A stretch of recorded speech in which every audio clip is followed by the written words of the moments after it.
ರೈತರಿಗೆ ಜಮೀನು ಎಷ್ಟು ಮುಖ್ಯನೋ ಅಷ್ಟೇ ಮುಖ್ಯ ಕೂಡ ನೀರು. ಏಕೆಂದರೆ ತಾವು ಬೆಳೆದ ಬೆಳೆಯನ್ನು ಉಳಿಸಿಕೊಳ್ಳಲು ನೀರಿನ ಅವಶ್ಯಕತೆ ಕೂಡ ಅಷ್ಟೇ ಮುಖ್ಯವಾಗಿರುತ್ತದೆ.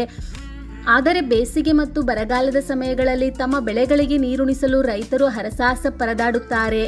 ಇಂತಹ ಸಮಸ್ಯೆಗಳನ್ನು ಹೋಗಲಾಡಿಸುವ ಉದ್ದೇಶದಿಂದ ಹಾವೇರಿ ಜಿಲ್ಲೆಯ ಶಿಗ್ಗಾವಿ ತಾಲೂಕಿನ ಮುನುವಳ್ಳಿ ಗ್ರಾಮದ ಗದಗಯ್ಯ ಹಿರೇಮಠ್ ಎಂಬ ರೈತ ಇದಕ್ಕೆಲ್ಲ ಶಾಶ್ವತ ಪರಿಹಾರವೊಂದನ್ನು ಕಂಡುಕೊಂಡಿದ್ದಾನೆ.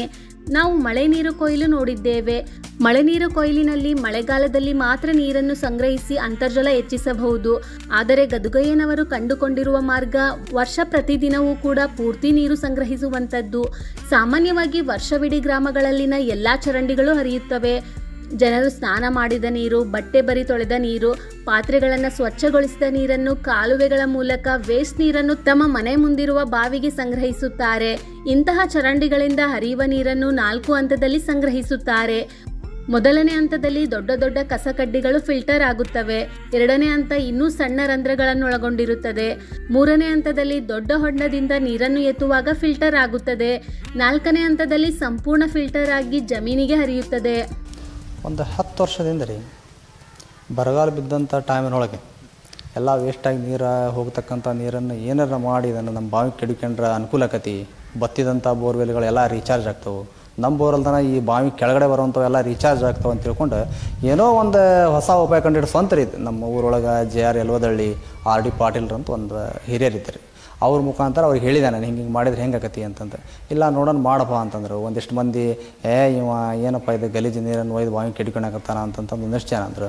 ಏನಾರ ಆಲಯ ಮಾಡಾಕತ್ತಾನೆ ಅಂತಂತಂದು ಮಾಡ್ಬೇಕಂತ ತಿಳ್ಕೊಂಡು ಮಾಡಾಕತ್ತೀರಿ. ಅಂದ್ರೆ ವೇಸ್ಟಾಗಿ ಆಗ ಮುಂದೆ ಹೋಗಿ ಅಲ್ಲೆಲ್ಲ ಚರಂಡಿ ಒಳಗೆ ನಿಂತ್ಕೊಂಡು ಗಲೀಜಿಕ್ಕಿತ್ರಿ. ಅದನ್ನು ಏನು ಮಾಡಿದೆ ಅಂತಂದ್ರೆ ಅಲ್ಲೆಲ್ಲ ಚೇಂಬರ್ ಮಾಡಿ 6 ಇಂಚಿನ ಪೈಪಿನ ಮುಖಾಂತರ ನಮ್ಮ ಹಿತ್ತಲದೊಳಗೆ ಒಂದು ಬಾವಿ ಇತ್ತು, ಎಲ್ಲ ಬಿದ್ದಿತ್ತು. ಒಂದು ಸ್ವಲ್ಪ ರಿಪೇರಿ ಮಾಡಿಸ್ಕೊಂಡು ಆ ಬಾವಿಗೆ 6 ಇಂಚಿನ ಮುಖಾಂತರ ತೊಗೊಂಬಂದು ಅಲ್ಲೇ ಅದು ಡೈರೆಕ್ಟ್ ನೀರು ಬಂದರೆ ಕಲುಷಿತ ನೀರು ಬಾವಿಗೆ ಬರ್ತದೆ ಅಂತ ಏನು ಮಾಡಿದರೆ 4 ನಮೂನಿ ಚೇಂಬರ್ ಮಾಡಿದೆ.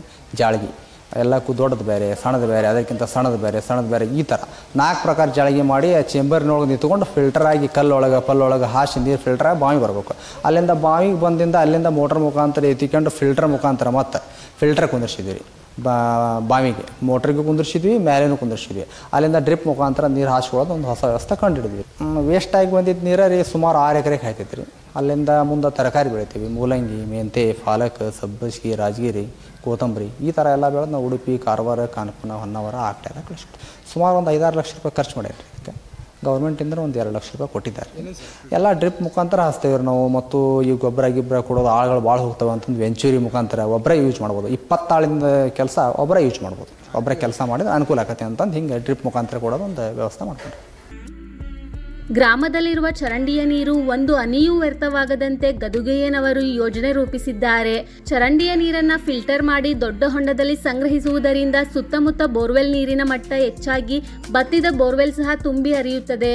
ಅಲ್ಲದೆ ಗದಗಯ್ಯನವರು ತಮ್ಮ ಜಮೀನಿನಲ್ಲಿ ಔಷಧಿಯನ್ನು ಸಿಂಪಡಿಸಲು ಒಂದು ಹೊಸ ಉಪಾಯ ಕಂಡುಕೊಂಡಿದ್ದಾರೆ.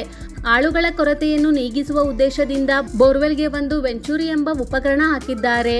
ಇದರ ಮುಖಾಂತರ ರಸಗೊಬ್ಬರ ಅಥವಾ ಕ್ರಿಮಿನಾಶಕ, ಜೀವಾಮೃತಗಳಿಗೂ ಏಕಕಾಲಕ್ಕೆ ಒಂದು ಡ್ರಮ್ ಮುಖಾಂತರ ಕಲಸಿ ಇಟ್ಟರೆ ಸಾಕು, ತಮ್ಮ ಜಮೀನಿನ ಎಲ್ಲಾ ಬೆಳೆಗಳಿಗೂ ಏಕಕಾಲಕ್ಕೆ ಸಿಂಪಡಿಸುತ್ತದೆ.